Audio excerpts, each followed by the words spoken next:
Bismillahirrahmanirrahim. Assalamualaikum warahmatullahi wabarakatuh. Salam pembelajar tanpa batas. Iya, pada kali ini ya, kita akan membahas suatu topik ya, di mana merupakan bagian dari suatu pembelajaran mengenai metodologi penelitian.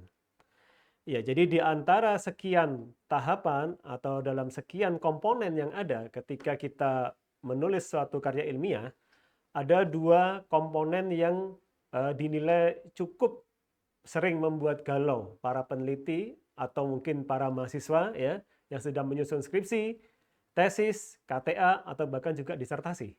Ya, apa itu dua hal itu? Apa itu dua topik tersebut?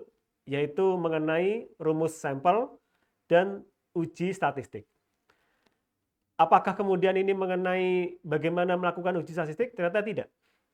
Jadi yang cukup membuat galau bagi kebanyakan para peneliti ataupun juga para mahasiswa ya, ketika menulis suatu karya ilmiah, yaitu adalah justru pada saat tahapan memilih di antara sekian banyak pilihan atau beberapa pilihan terkait dengan rumus sampel ataupun juga uji statistik. Ya, sehingga seringkali proses memilih ini dianggap cukup ribet begitu ya. Nah, oleh karena itu pada rangkaian video ya untuk sesi kali ini saya akan coba untuk membahas mengenai bagaimana sih seni dalam memilih rumus sampel dan uji statistik yang tentunya insya Allah tanpa perlu ribet. Ya. Baik, dalam rangkaian video ini nanti akan ada beberapa hal akan kita bahas, mulai dari hal yang mendasar sebagai pondasinya ya. Karena tentunya ketika kita bicara belajar tentang sesuatu ya, sebelum kita belajar hal yang lebih lanjut, tentunya kita perlu untuk memperkuat bagaimana pondasi yang ada. Ya, jadi di antara pondasinya nanti kita akan membahas mengenai ya 5 hal kunci sebelum memilih uji statistik.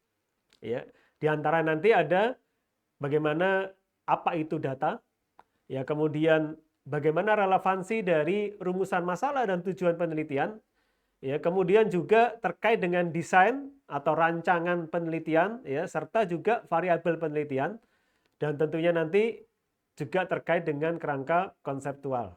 Ya baik, mungkin sekian sebagai pengantar awal. Tentunya semoga para pembelajar sekalian ya dimudahkan untuk bisa memahami dan nanti juga dapat diaplikasikan dalam rangka untuk memilih rumus sampel serta juga uji statistik yang tepat untuk penelitian yang akan dilakukan. Sekian, terima kasih. Wassalamualaikum warahmatullahi wabarakatuh.